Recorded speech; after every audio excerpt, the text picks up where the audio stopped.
আজকের তাহলে আলোচনার এটা হচ্ছে প্রত্নতাত্ত্বিক উপাদানের গুরুত্ব এবং তার তিনটে অংশ, তো মানে তিনটে ভাগে ভাগ করা যাচ্ছে। কি কি হচ্ছে? প্রাচীন লিপি বা লেখ বা শিলালিপি, একটা স্তম্ভলিপি, গুহালিপি, এগুলো সবটাই তো প্রত্নতাত্ত্বিক উপাদানের মধ্যে প্রথম অংশে পড়ছে।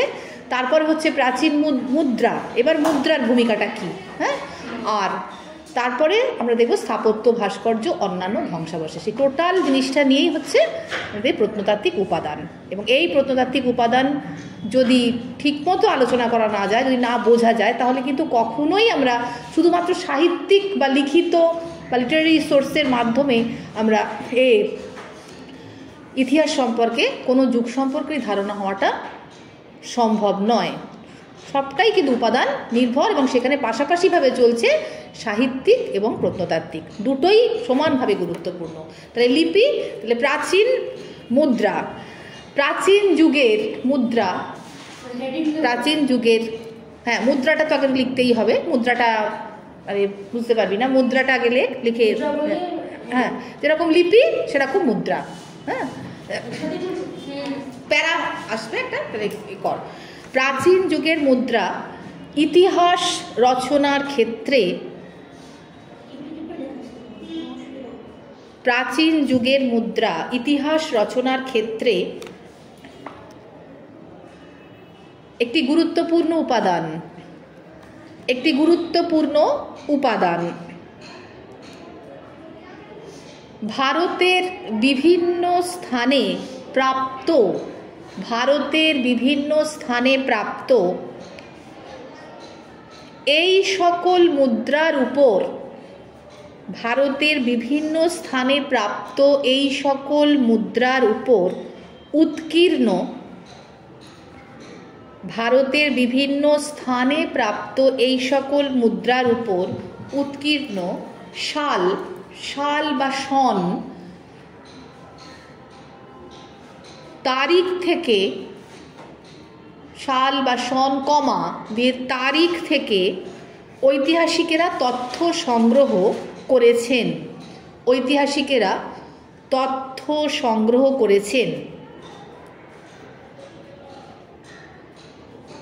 কোনো কোনো মুদ্রার উপর, কোনো কোনো মুদ্রার উপর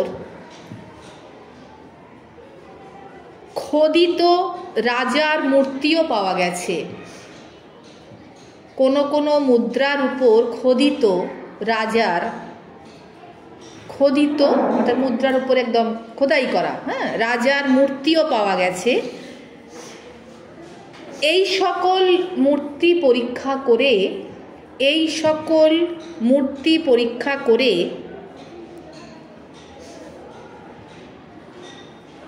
সেই সকল রাজার গুণ,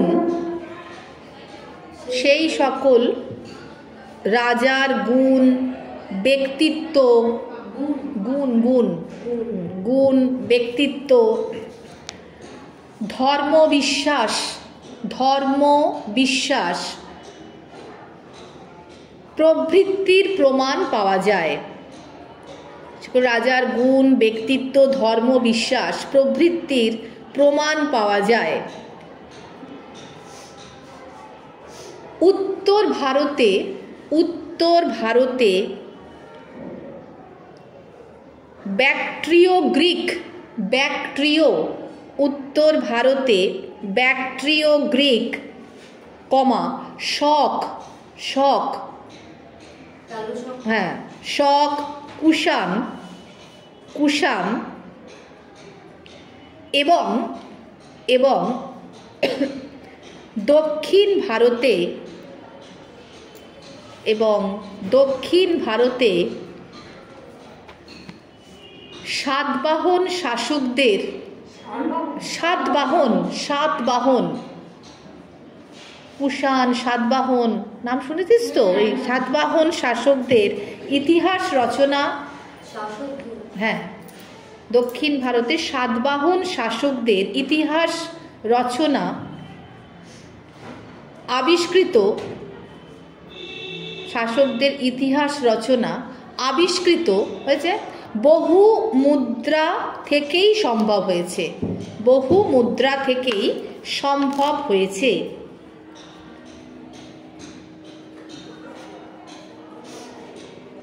শ্রেষ্ঠ গুপ্ত সম্রাট, শ্রেষ্ঠ গুপ্ত সম্রাট সমুদ্রগুপ্ত, শ্রেষ্ঠ গুপ্ত সম্রাট সমুদ্রগুপ্ত যে বীণা বাজাতেন, শ্রেষ্ঠ গুপ্ত সম্রাট সমুদ্রগুপ্ত যে বীণা বাজাতেন, তাও আমরা তাঁর মুদ্রা থেকে জানতে পারি, তাও আমরা তাঁর মুদ্রা থেকে জানতে পারি। মুদ্রা প্রাপ্তির তো যেখান থেকে পাওয়া গেছে, মুদ্রা প্রাপ্তির স্থানগুলি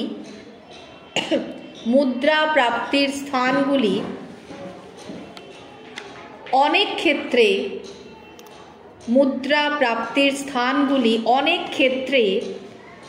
রাজ্যের আয়তন নির্ধারণ করতে সাহায্য করে।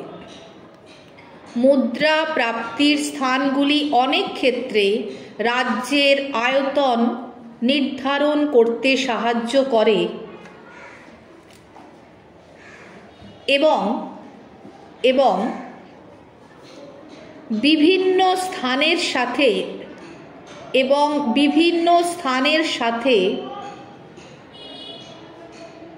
সংযোগ স্থাপনের প্রমাণরূপে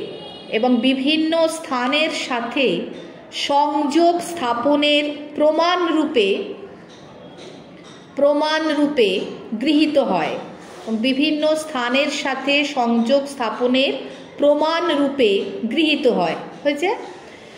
কুষাণ আমলে প্রাপ্ত রোমক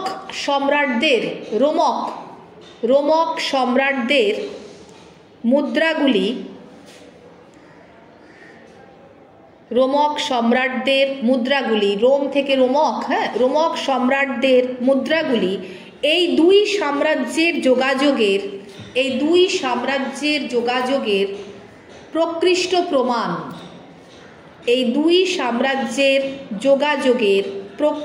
প্রমাণ, প্রকৃষ্ট প্রমাণ, যথার্থ প্রমাণ আর কি হয়েছে, প্রকৃষ্ট প্রমাণ। আচ্ছা, মুদ্রাগুলি স্বর্ণ,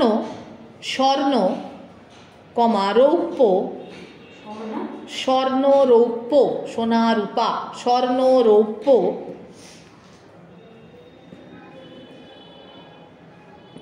বা তাম্রের কিনা অথবা এই মুদ্রাগুলিতে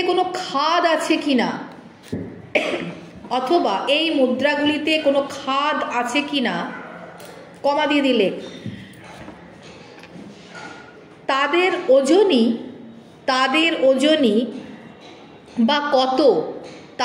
ওজনই বা কত, একটা হাইফেন, তাদের ওজনই বা কত বলে ড্যাশ চিহ্ন দে। হ্যাঁ, এই সকল পরীক্ষা করে তখনকার অর্থনৈতিক অবস্থার কথা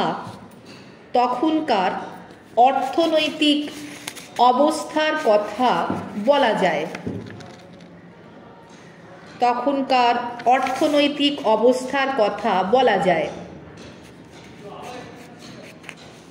এছাড়া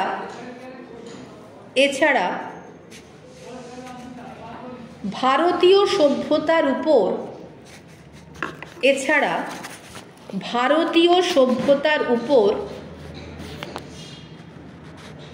বৈদেশিক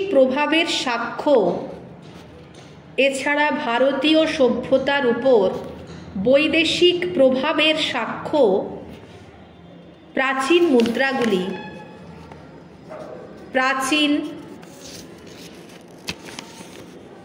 মুদ্রাগুলি বহন করে থাকে। এছাড়া ভারতীয় সভ্যতার উপর বৈদেশিক প্রভাবের সাক্ষ্য প্রাচীন মুদ্রাগুলি বহন করে থাকে। হয়েছে? দেখ লেখাটা কি বলছে, মুদ্রা হচ্ছে একটা প্রত্নতাত্ত্বিক উপাদানের একটা গুরুত্বপূর্ণ অংশ, তাই তো? এই মুদ্রাগুলি থেকে আমরা মোটামুটি কি হয়, যেটা আমরা ধর সাহিত্যিক উপাদানে পড়ছি, যে এই টাইমে হয়তো প্রাচীন রাজবংশের সূত্রপাত কবে থেকে, বা খ্রিস্টপূর্ব 6ষ্ঠ শতক থেকে যে আমরা মোটামুটি ভারতীয় যে প্রাচীন সাম্রাজ্যের উত্থানগুলো জানতে পারছি, মেনলি মগধকে কেন্দ্র করে, সে হরজঙ্ক বংশ থেকে শুরু করে একেবারে গুপ্ত বংশ, তারপরে আমরা দেখতে পাবো পাল, সেন, এই সমস্ত পাশাপাশি, এবং ওদিকে দক্ষিণ ভারতে চোল, পল্লব, রাষ্ট্রকূট, চালুক্য, এই সমস্ত তো প্রাচীন রাজবংশ। তো এদের কি সমস্ত আমরা কি যাচ্ছি যে সাহিত্যিক উপাদান অর্থাৎ লিখিত উপাদানের ভিত্তিতে জানতে পারছি কি এদের সময়কাল, এরা কত মানে এক একটা রাজবংশের আনুমানিক সময়সীমাটা কত পর্যন্ত ছিল, কতজন শাসক তাকে রাজত্ব করেছেন, শাসক বা রাজা, হ্যাঁ, এবং তাদের ক্ষেত্রে শ্রেষ্ঠ শাসক কে ছিলেন, সাম্রাজ্যটাও কতদূর বিস্তৃত ছিল, অর্থাৎ প্রত্যেকের গুণাবলী সম্পর্কে, এবং টোটাল কি এক একটা ডায়নাস্টি তথা সাম্রাজ্যের কি তাদের প্রতিটা জিনিসই আমরা ছবি পাচ্ছি কি, যেরকম তার একটা রাজনৈতিক ভাগ আছে, একটা সামাজিক ভাগ আছে, একটা ধর্মীয় ভাগ আছে, একটা অর্থনৈতিক ভাগ আছে, এবং তার সাথে সামরিক এবং সাংস্কৃতিক, এগুলো একদম ইতিহাসের সাথে ওতপ্রোতভাবে জড়িত হয়েছে। এইগুলোই কিন্তু প্রত্যেকটা বংশের সাথেই চলে, প্রত্যেকটা যুদ্ধের সাথে চলে, প্রত্যেকটা বিপ্লবের সাথে চলে। এই কারণগুলোকে কিন্তু ফেলা যায় না, এটা নিয়েই কিন্তু ইতিহাসটা আবর্তিত হয়। তাহলে এই রাজবংশের ক্ষেত্রে এগুলো মানে আমরা জানতে পারছি, তা সেগুলো আমরা কি হয়তো লিখিত উপাদানে পেয়েছি যে এর সময়কালটা এত, এর এরকম কিরম কি বলতে হবে। প্রাচীন যে সাহিত্যের ক্ষেত্রে কি পার্ট বলেছিলাম, প্রাচীন যে ধর্মীয় সাহিত্যের মধ্যে কোন কোন অংশগুলো বলেছিলাম একটু বল। সাহিত্যিক উপাদান বা লিখিত উপাদান, হ্যাঁ, তার যে 3টে ভাগ ছিল, তো কি ছিল, প্রাচীন ধর্মীয় সাহিত্য, তারপরে বা ধর্মশাস্ত্র, বা তারপরে কি হচ্ছে সমকালীন ইতিবৃত্ত তথা জীবনচরিত, হ্যাঁ, তারপরে যে বৈদেশিক পর্যটকদের বিবরণ। তাহলে সেই যদি বলি প্রাচীন ধর্মীয় সাহিত্যের আমরা কি কি নাম পেতে পারি, বলেছিলাম তো, কি নাম বল। বেদের নাম আছে, মহাকাব্য হিসেবে রামায়ণ মহাভারত রয়েছে, পুরাণ আছে, তারপরে বেদের অংশ হিসাবে এবার জৈন শাস্ত্র, বৌদ্ধ শাস্ত্র, এই সমস্ত সবচেয়ে প্রাচীন ধর্মীয় শাস্ত্রের মধ্যে পড়ছে। এখান থেকে আমরা পুরোনো দিনের ঘটনা সমস্ত জানতে পারছি, তাই তো। এবং সেখান থেকেও কিন্তু বুঝতে পারছি যে এটা সময়কাল, তার মানে সামগ্রিক পরিস্থিতি কেমন, রাজাদের কিছু নাম, এগুলো কি অর্থাৎ লিখিত উপাদান থেকে আমরা এগুলো পেলাম, জানলাম। কিন্তু এর প্রমাণ এবার কিভাবে নির্ভর করছে, তা সেই হচ্ছে প্রাচীন লিপি, যেটা আগের দিন আলোচনা করেছি। এই যে বলি প্রাচীন রাজবংশ হিসাবে মগধকে কেন্দ্র করে মৌর্য সাম্রাজ্য, সকলেই তো আমরা জানি, এবং মৌর্য সাম্রাজ্য সর্বাপেক্ষা প্রথম দিকে একদম গুরুত্বপূর্ণ একটা সাম্রাজ্য, যার সূচনা হয়েছিল নন্দবংশের শেষ রাজা ধননন্দকে পরাজিত করে। আমরা দেখছি কি যে মৌর্য পরে সম্রাট হয়েছিলেন, কিন্তু চন্দ্রগুপ্ত মৌর্য সাম্রাজ্যের ভিত্তি স্থাপন করছেন, তাই তো। তো এই যে সমস্ত ঘটনা, তো এই যুগের শ্রেষ্ঠ শাসকের নাম কি, সম্রাট অশোক। তো অশোকের সম্পর্কে অনেক ঘটনা, বিন্দুসারের সম্পর্কে অনেক ঘটনা, অর্থাৎ পুরো টোটাল মৌর্য সাম্রাজ্য সম্পর্কে ঘটনা। তো এগুলো আমরা দেখ বৈদেশিক পর্যটকদের বিবরণ এখানে আবার পাশাপাশি চলে আসছে, কি যে মেগাস্থেনিস যে সময় এসেছিলেন ভারতবর্ষে, ক্লিয়ার হয়েছে। তা সেই তার গ্রন্থ ইন্ডিকা থেকে মৌর্য সাম্রাজ্যের একদম সামগ্রিক একটা ছবি আমরা পাচ্ছি। তো এগুলো কি সব লিখিত উপাদান ছিল। আবার যদি বলি চন্দ্রগুপ্ত মৌর্যের যে একদম প্রধানমন্ত্রী হিসেবে, প্রধান পরামর্শদাতা হিসেবে চাণক্য বা কৌটিল্য নাম শুনেছিস তো, চাণক্য, তার অর্থশাস্ত্র মানে কি পুরো অর্থনৈতিক স্ট্রাকচারটা তুলে ধরা। তৎকালীন পরিস্থিতিতে মৌর্য সাম্রাজ্যে চন্দ্রগুপ্ত মৌর্যের আমলে পুরো টোটাল অর্থনৈতিক ব্যবস্থাটা কেমন ছিল, কিভাবে এগোতো, কিভাবে পরিচালিত হতো, তো সেটা কি ওই অর্থশাস্ত্রের মাধ্যমে কিন্তু আমরা অনেক কিছু জানতে পারি। তো এগুলো হচ্ছে কি ওই সাহিত্যিক উপাদানের অন্তর্গত, লিখিত উপাদান, তা সেগুলো থেকে আমরা পাচ্ছি। এইবারে তার সত্যতা, এই যে আবার চলে এলাম যে সম্রাট অশোকের সম্পর্কে অনেক ঘটনা, কিন্তু সেই যে ঘটনা তিনি প্রথম জীবনে কেমন ছিলেন, কলিঙ্গ যুদ্ধের গুরুত্ব, হ্যাঁ, সেখান থেকে তিনি পুরোপুরি চেঞ্জ হয়ে গেলেন, একজন মানে কি বলবো, এটা নিষ্ঠুর শাসক থেকে একজন অহিংস শাসকে পরিণত হলেন, সম্রাটে পরিণত হলেন, এবং পরবর্তীকালে তিনি মৌর্য সাম্রাজ্যের শ্রেষ্ঠ শাসকে পরিণত হয়েছিলেন। তার যে সমস্ত ঘটনাগুলো, তার সময় প্রচুর লিপি, তার সম্পর্কে কিন্তু জানতে পারছি এই মৌর্য সাম্রাজ্যের যে সমস্ত সাহিত্যিক উপাদান বা লিখিত উপাদান আমাদের মানে সাহায্য করছে, কিন্তু তার সত্যতাটা প্রমাণিত করতে একদম পরিষ্কারভাবে জানা যাচ্ছে কোথা থেকে, যে সম্রাট অশোকের স্তম্ভলিপি, গুহালিপি, শিলালিপি, তার স্থাপত্য কীর্তি, বুঝেছিস? তো এখান থেকে কিন্তু পুরোপুরি আমাদের ছবিটা আরও পরিষ্কার হয়ে যাচ্ছে। তো এই হচ্ছে প্রত্নতাত্ত্বিক উপাদান। তাহলে লিখিত যেটা নির্দেশ করছে, প্রত্নতত্ত্ব তার সত্যতাটা যাচাই করছে। তা ঠিক সেরকম সেম প্রসেসে মুদ্রা, সমুদ্রগুপ্তের এক জীবনচরিত বা সমকালীন ইতিবৃত্ত যেটা ছিল, সেটা খুব ভালো করে মন দিয়ে শোন, তার খুব সহজভাবে বুঝতে পারবি। তার এই যে জীবনচরিত বা সমকালীন ইতিবৃত্ত সাহিত্যিক উপাদানের একটা পার্ট, সেটার সাথে আবার দেখ আমরা পেয়ে যাচ্ছি এই মুদ্রার ক্ষেত্রে কিভাবে, যেটা আমরা জানছি সমুদ্রগুপ্ত ছিলেন গুপ্ত যুগের শ্রেষ্ঠ শাসক, সবাই জানি এটা। তার প্রশস্তি তৈরি হচ্ছে তার সভাকবি হরি সেন রচিত এলাহাবাদ প্রশস্তি। অর্থাৎ সেদিনকে প্রশস্তি সম্পর্কে জিজ্ঞাসা করছিলেন তোদেরই ক্লাসে, রাজ প্রশস্তিটা কি? অর্থাৎ প্রশস্তি মানে কি? প্রশংসামূলক কথাবার্তা, তোমার সম্পর্কে সবসময় ভালো ভালো কথা বলবে, এটাই তো। তাহলে সেই প্রশস্তি, সেই সভাকবি হরি সেন সমুদ্রগুপ্তের একটা সামগ্রিক চিত্র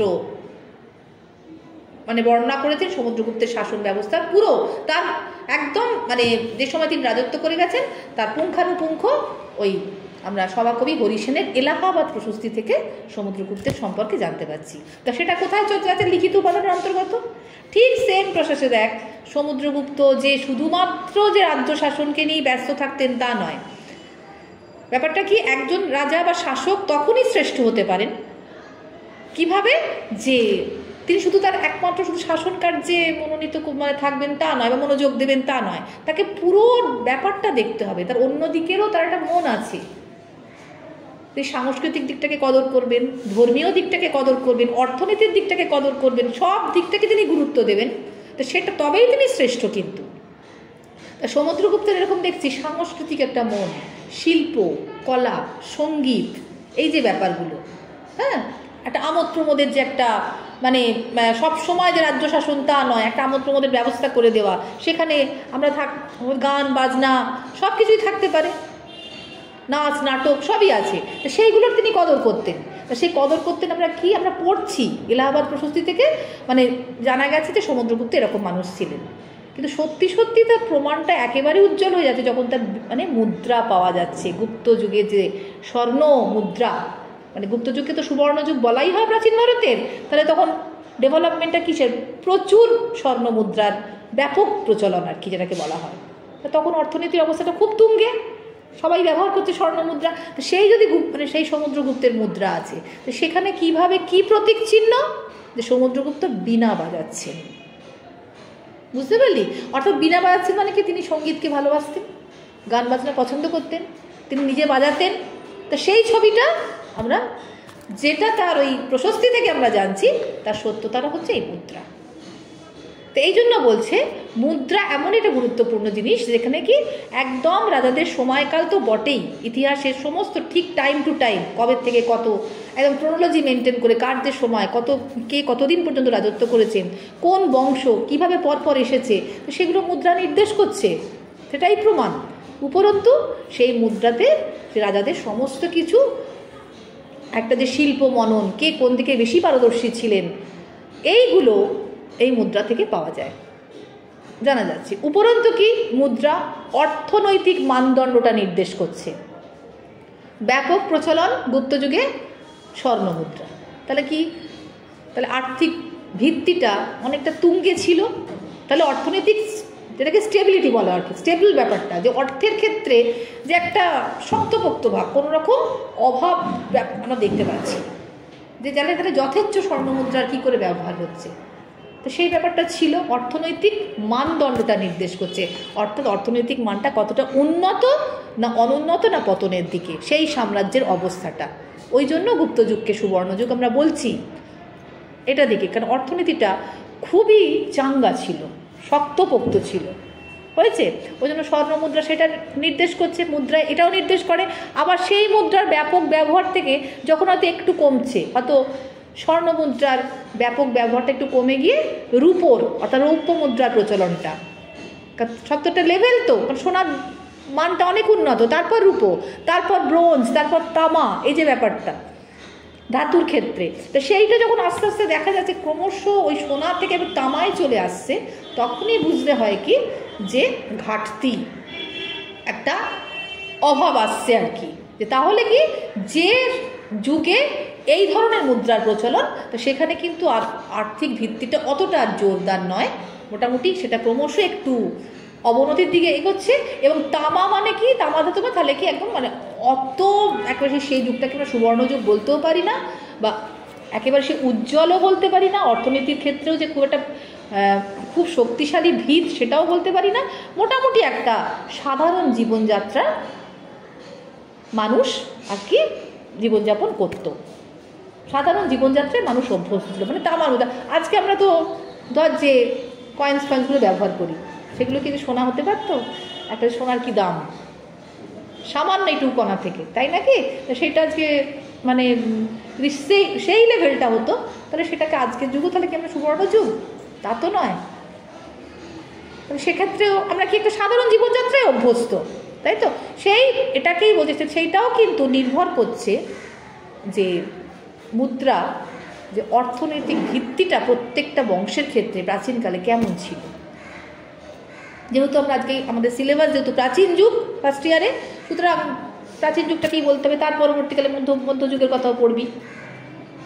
তো এই হচ্ছে সোর্স, এই উপাদান, বুঝতে পারছিস? এবং এই মুদ্রা কতটা হচ্ছে ভূমিকা, কতটা দিকে হেল্প করেছে, কিভাবে জানতে সাহায্য করছে, এবং সেটা আজও আমরা আজকের দিনে বসেও কিন্তু এতদিন, এত বছর, এত হাজার বছর আগেকার কথা, যে সমস্ত মানে পুরনো দিনের প্রাচীন যুগের ঘটনাগুলো একদম আমাদের চোখের সামনে পরিষ্কার হয়ে যাচ্ছে, যে কোন সময় কী ধরনের শাসন ব্যবস্থা প্রচলিত ছিল, কারা কোন সময় রাজ্য শাসন করে গেছেন, তাদের টোটাল যে যখন এই প্রাচীন রাজবংশের ক্ষেত্রে রাজনীতি, সমাজ, অর্থনীতি, ধর্ম, সামাজিক, এই সাংস্কৃতিক, সামরিক সব ব্যাপারটাই কিভাবে তাদের দ্বারা নিয়ন্ত্রিত হতো, এই সবই কিন্তু আমরা এই উপাদানের ভিত্তিতে জানতে পারছি। যেমন সাহিত্য তেমনই হচ্ছে প্রত্নতত্ত্ব। ক্লিয়ার হয়েছে? এই হচ্ছে মুদ্রার ভূমিকার কথা। এছাড়া আমরা মুদ্রার জানতে সাহায্য করছে তৎকালীন ভারতবর্ষ শুধুমাত্র নিজেদের মধ্যে ব্যবসা বাণিজ্য চালাতো কিনা, অথবা তারা কোনো বিদেশি শক্তির সাথে বাণিজ্য চালাতো কিনা, অর্থাৎ ভারতের সাথে বাইরের দেশের তাদের কাছে যোগাযোগ ছিল। তা যোগাযোগ হলেই কি জিনিসপত্রের তো আমদানি রপ্তানি আছে, বা মুদ্রারও ব্যাপক ব্যবহার, মানে আমদানি রপ্তানি আছে, আদান প্রদান আছে। সেটাও কিন্তু নির্দেশ করতো এই মুদ্রা, যে সেই সময় বিদেশি শক্তির সাথে ভারতবর্ষের কীভাবে বাণিজ্য চলতো, যেটা আমরা কুষাণ আমলে দেখতে পাই। রোমান সাম্রাজ্য, প্রাচীন রোমের সাথে তাদের একটা ব্যাপক ব্যবসা বাণিজ্য চলতো, সেটাও কিন্তু এই মুদ্রা নির্দেশ করছে। ক্লিয়ার হলো? বুঝতে পেরেছিস প্রত্যেকে? আচ্ছা, পরের পোর্শনটা কর। মুদ্রাকে এক প্রকার ঐতিহাসিক দলিল বলা হয়। মুদ্রাকে মুদ্রা চলছে, মুদ্রা শেষ হয়নি এখন, আরেকটুখানি বাকি আছে। হ্যাঁ, মুদ্রাকে এক প্রকার ঐতিহাসিক দলিলও বলা হয়।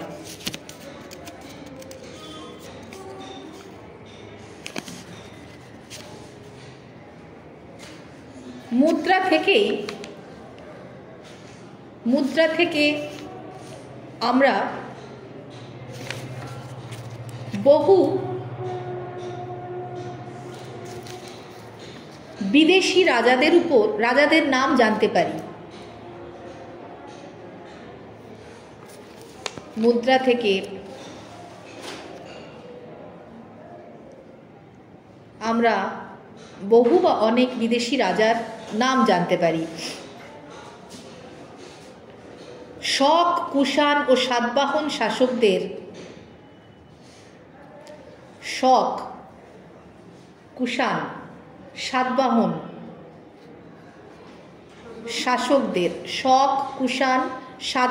শাসকদের ইতিহাস রচনা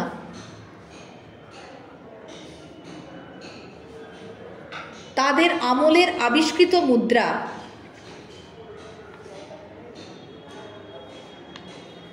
বিশেষভাবে জানতে সাহায্য করে। শক, কুষাণ ও সাতবাহন শাসকদের ইতিহাস রচনা তাদের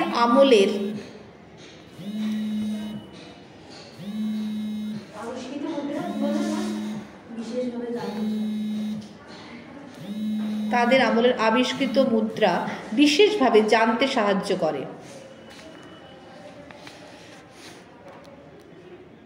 মুদ্রা প্রাপ্তির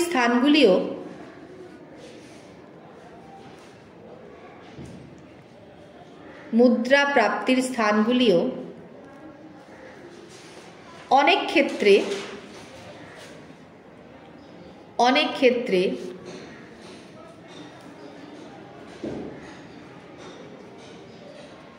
রাজ্যের আয়তন নির্ধারণে সাহায্য করে।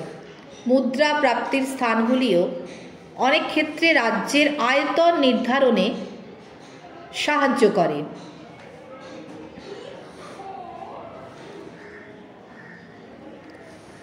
প্রাচীন ভারত ও প্রাচীন রোমের মধ্যে, প্রাচীন ভারত যেগুলো বলছিলাম, প্রাচীন ভারত এবং প্রাচীন রোমের মধ্যে বাণিজ্যিক সম্পর্ক যে খুবই নিবিড় ছিল, প্রাচীন ভারত ও প্রাচীন রোমের মধ্যে যে বাণিজ্যিক সম্পর্ক খুবই নিবিড় ছিল এবং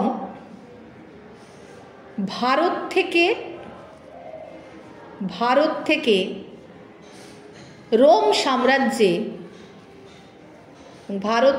রোম সাম্রাজ্যে যে অধিক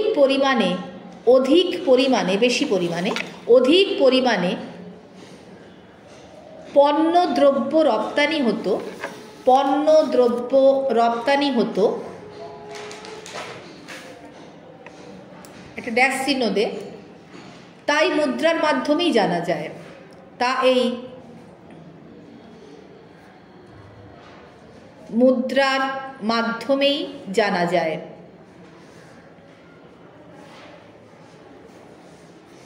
গুপ্ত যুগের ইতিহাসের অন্যতম উপাদান হলো মুদ্রা।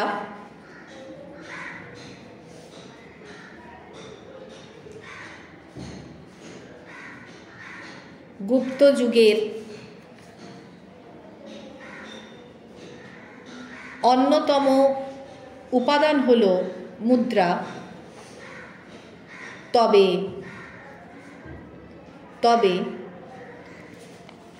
গুপ্ত সাম্রাজ্যের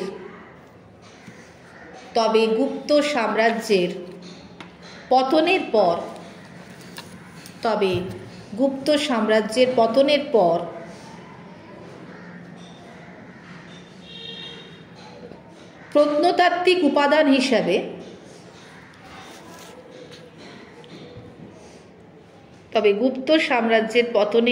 প্রত্নতাত্ত্বিক উপাদান হিসাবে মুদ্রার গুরুত্ব হ্রাস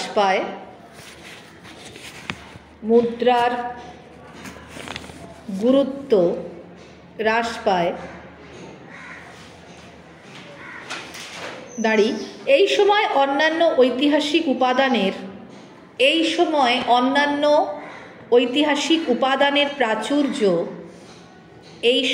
অন্যান্য ঐতিহাসিক উপাদানের প্রাচুর্য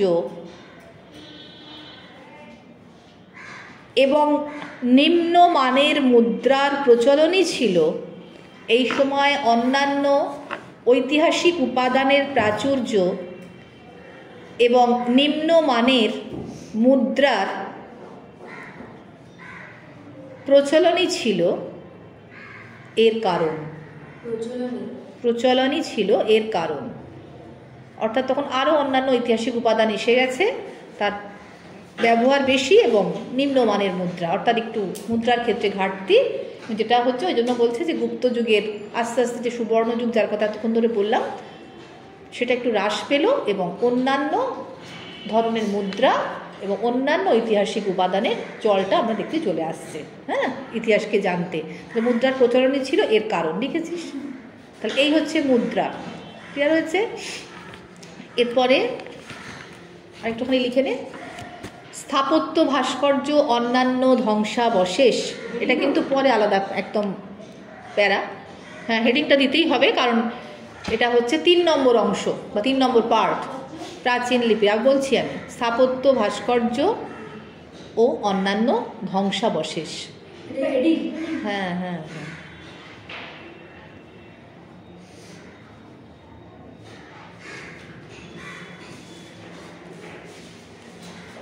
লিখেছিস?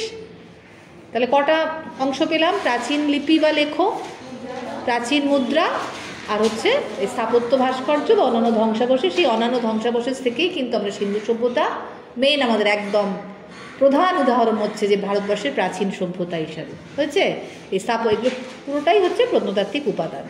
এটা হয়ে যাবার পরে আমি একদম পার্ট পার্ট করে কিভাবে 12 নম্বর আসতে পারে, কিভাবে 8 নম্বর আসতে পারবে, কিভাবে 5 নম্বর আসতে পারবে বলে দেবো আমি সব, হ্যাঁ। কিন্তু প্রত্যেকটা আলাদা করে করে পড়বি, হ্যাঁ।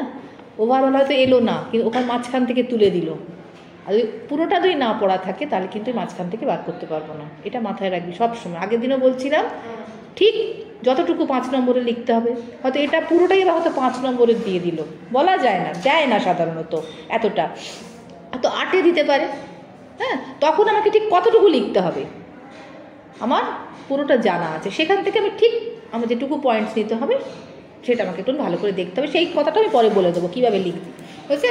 দেখুন পুরোপুরি ওভারঅল সম্পর্কে আমাদের জানতে হচ্ছে। এটা খনন কার্যের ফলে প্রাচীন যুগের মূর্তি, খনন কার্যের ফলে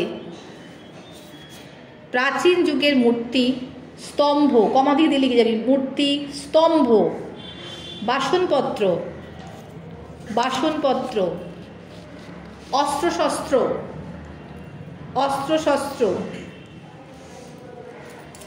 অলঙ্কার এবং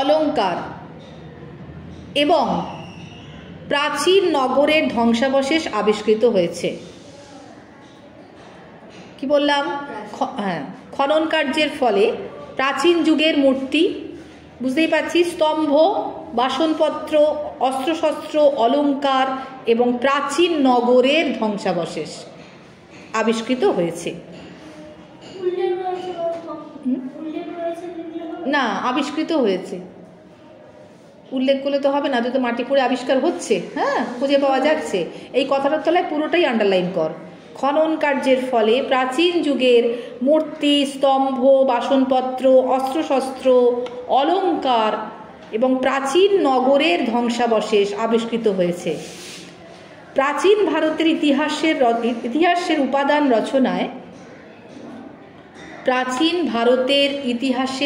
উপাদান রচনায়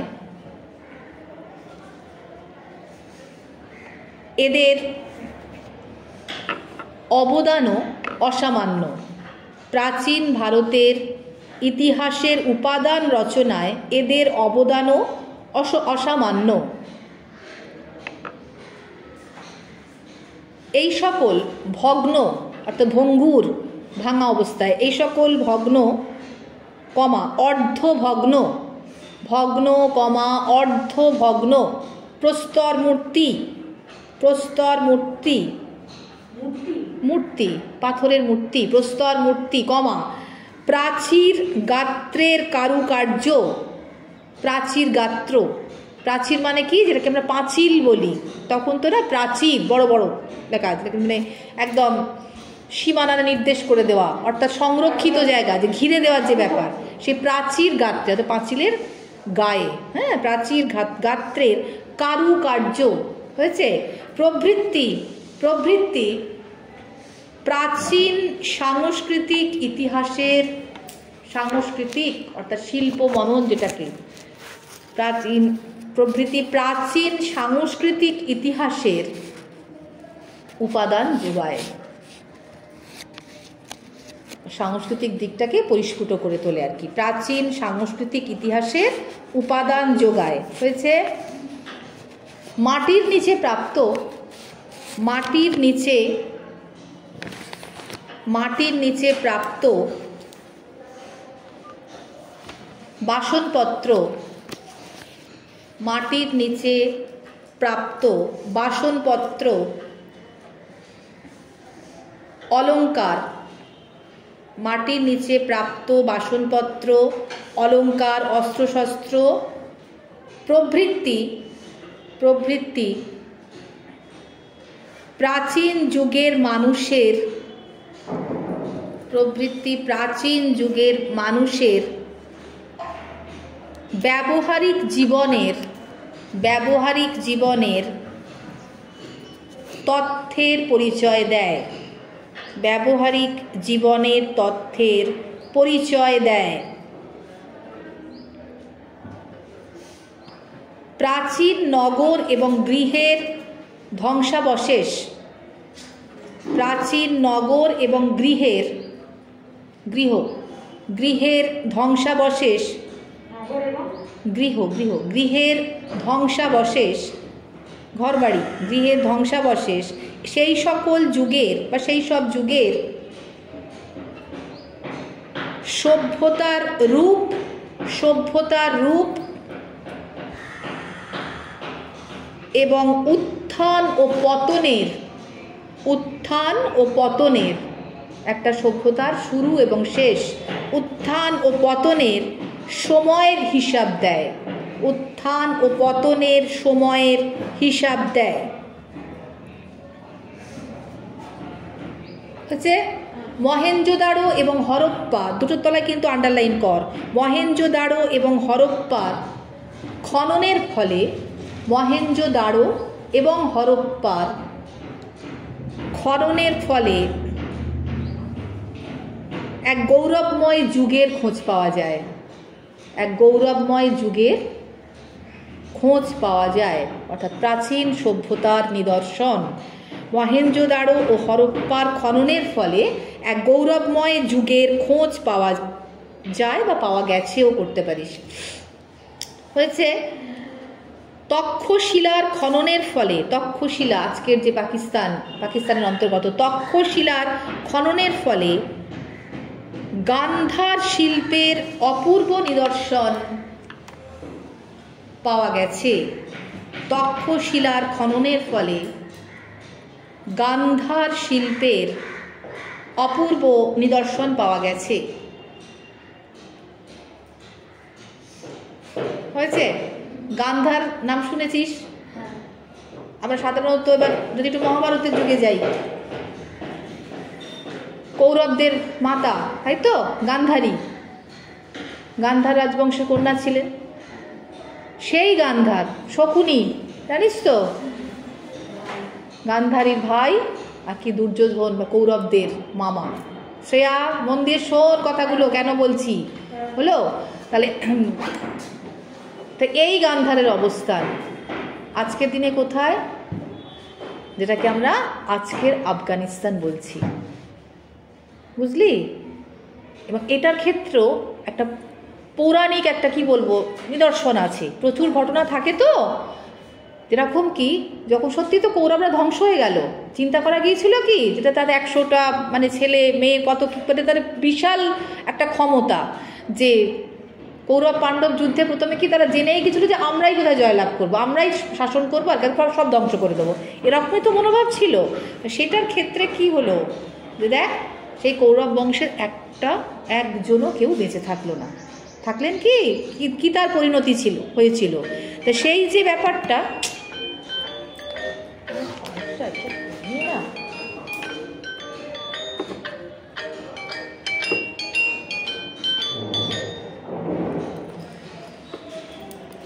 তা সেই ক্ষেত্রে আমরা বলছি যে মেনলি কিন্তু ক্ষতিগ্রস্তটা হলো কার জন্য? শকুনি, নাম তো শুনছি। শকুনি দেখ জবের থেকেই তার ওই একেবারে কি বলবো গান্ধারী ধৃতরাষ্ট্রের সাথে তার বসবাস, একদম কৌরব যে সাম্রাজ্যে তিনি এই যে তার থাকা তিনি শুরু করলেন একদম শেষ যুদ্ধ পর্যন্ত। তার শেষ পরিণতিটা তো খুব ভয়ঙ্কর মৃত্যুই ঘটেছিল। কেউ কি বেঁচেছিলেন? ছিলেন না। কিন্তু এমন কিন্তু তার ওই কূট পরামর্শ কাকে? তার ভাগ্নেদের, মেনলি দুর্যোধন। তো সেখানে কি সবসময় বিষিয়ে দেওয়া, আর উনি যদি একটুখানি ভালো কিছু মানে পরামর্শ দিতেন বা কিছু হতেন, তাহলে তো কী হতো, ইতিহাসটা পরিবর্তিত হতে পারতো, অন্যরকম হতে পারতো।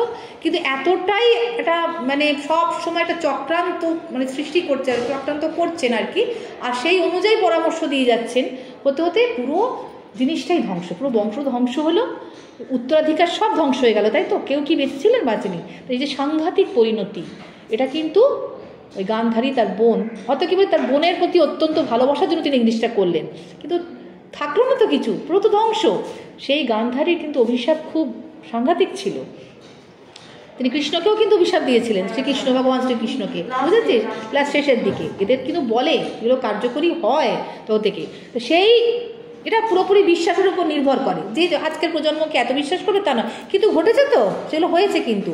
তো সেইরকম কিন্তু বলেছিল যে তুমি যেটা করে গেলে, মানে আমার একজন ছেলেকেও তুমি বাঁচতে দিলে না, মানে এমনই হলো, যা রাজনীতি তুমি এখানে চালিয়ে গেলে, তুমি যে জায়গার ভবিষ্যৎ রাজা হতে পারতে, অর্থাৎ গান্ধার, সেটাও কিন্তু একদিন আমি তোমাকে অভিশাপ দিচ্ছি, সেই দেশের মানুষ শান্তিতে থাকতে পারবে না ভবিষ্যতেও। তা আজ যদি বসে আমরা এই ঘটনাটাকে মেলাই, তাহলে আফগানিস্তানের পরিস্থিতিটা কি বুঝতে পারছিস? এই করে যাবে একজন, ফল কিন্তু ভোগ করতে এইভাবে।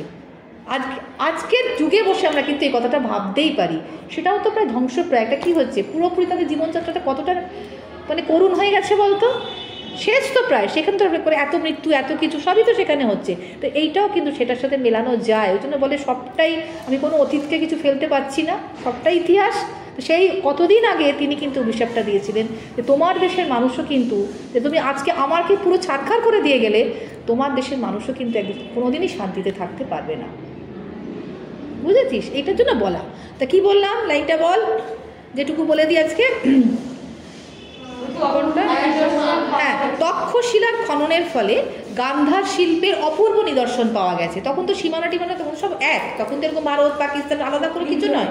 হ্যাঁ, তাই জন্য বলছে তক্ষশিলার খননের ফলে গান্ধার শিল্পের অপূর্ব নিদর্শন পাওয়া গেছে। এছাড়া নালন্দা, সব কটা নামের তলায় আন্ডারলাইন করবি। এছাড়া নালন্দা, সারনাথ বেনারসের কাছে, নালন্দা, সারনাথ, সাঁচি বুদ্ধগয়া, সাঁচি মধ্যপ্রদেশ, সাঁচি বুদ্ধগয়া, কমা সাঁচি দন্তের শয় আঁকা একটা চন্দ্রবিন্দু দে জয় দীর্ঘ হয়েছে, সাঁচি বুদ্ধগয়া প্রভৃতি স্থান, আরো অনেক জায়গা আছে কয়েকটা। এই কে এটা কি না, যাও বাইরে যাও এখন। প্রভৃতি স্থান, এ কে রে, ও জানতো না। প্রভৃতি স্থান খনন করার ফলে, প্রভৃতি স্থান খনন করার ফলে অনেক অজানা তথ্যের সন্ধান মিলেছে। খনন করার ফলে অনেক অজানা তথ্যের সন্ধান মিলেছে। হয়েছে? এই অবধি আজকে বললাম, আর 5-6টা লাইন হয়তো বাকি আছে। এটা কাল, দাঁড়া এখন কার ক্লাস আছে তোর? আচ্ছা আচ্ছা, এরপরে মানে কেন কি কালকে তোদের, দাঁড়া কথা বলিস না, কালকে 6টায় ক্লাস আছে তো? কে কে করতে পারবি, আর কে কত অভ্রের সাথে কথা হয়ে গেছে, কে কে করতে পারবি, কে করতে পারবি না? বেশিরভাগ পারবি, তোরা পারবি না? পারবি, তাহলে এইটুখানি বলে শেষ করে দেবো। আবার শনিবারে তো আছেই, একটুখানি জাস্ট ওটা রিভাইজ করবো আর কি, মানে রিভিশনটা দিয়ে দেবো। না না, পল সায়েন্স তো, পল সায়েন্স কাদের কাদের মানে আছে পল সায়েন্স, তা তোরা সবাই কি পল সায়েন্স করবি? তাহলে কি তাহলে